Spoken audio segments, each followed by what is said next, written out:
Alright, it's Joe B. I probably should have started this video series sooner, but late is better than never, right? So what I got going on here is I got a 1970 Mustang Mach 1. Needed a lot of work. It's got bad primer over bad body work, which was over a light red that was over the original grabber blue. See the grabber blue right here, that's the original color that it used to be, and then here's the red that somebody painted it, and then we got this ridiculous primer business they didn't even get it down to. So that's going to be next on the docket. But what I've been working on is the floor pans. I started here with the passenger floor pan. I used a drill and wire brush and sanded and got all of the surface rust. You got two types of rust. You got surface rust and you got structural. So all I had was surface here, so I got rid of all that, got it all down, cleaned it up, and then just shot it with some primer to keep it clean. No more rust problems there. The deeper challenge was the driver floor pan, which I've been spending the last couple of months on, as much time as I could dedicate. From the 1970 Mustang Fastback blog, I showed pictures of the progress of where I cut the pan out. I started with a small square, and then I continued edging myself out, pulling off about 1 inch at a time until I got all the structural floor pan damaged out. Then I took the new floor pan, I lined it up, I eyeballed it, and then from the bottom I used a Sharpie marker to mark off the template on the bottom.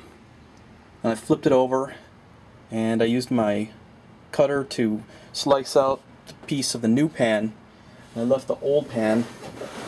Always keep all your materials.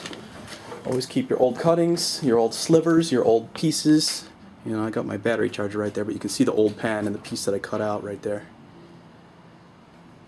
And then you always keep all your little shavings right here. See my little shavings. And the reason is you never know if you're going to need to put a little 1/8 inch or even, God forbid, 1/2 inch inside your gap to fill it in, which is a lot easier than trying to fill that with your wire when you're welding. So after I got the piece out, I got the new piece laid in.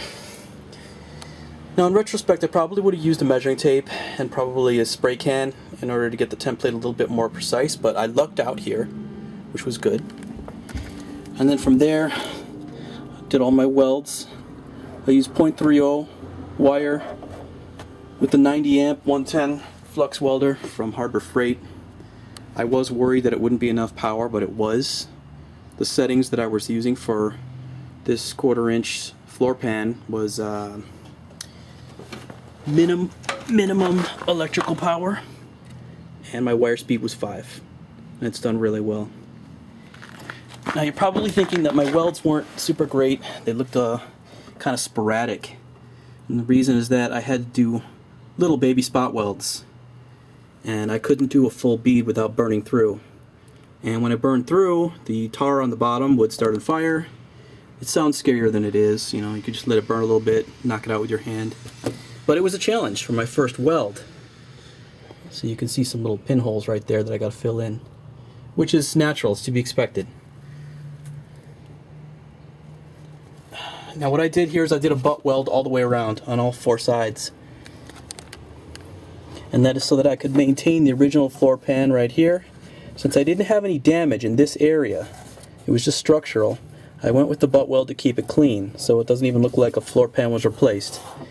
Once all this is spot welded, now for the second time to fill in these pinholes, see this guy?